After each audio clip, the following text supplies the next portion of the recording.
In this video, we will show you how to replace your air intake hose adapter on this Chevy Tahoe. This will be located right next to your air filter housing. Let's get into it. Okay friends, let's get started on our job. Make your way right over to the air filter housing. You're going to loosen this clamp. Let's use an 8mm for this.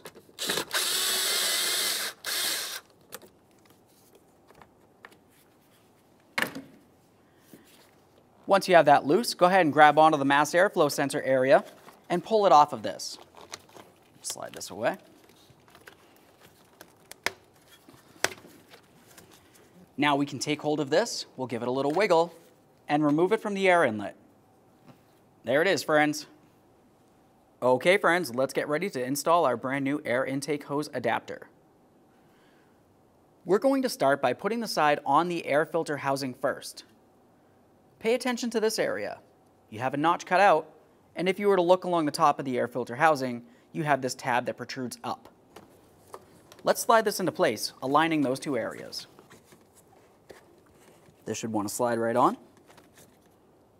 Make sure it's aligned properly.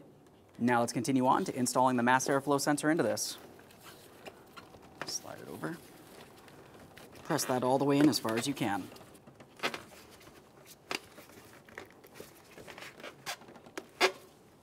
Once you have it in place, go ahead and tighten that 8mm headed clamp.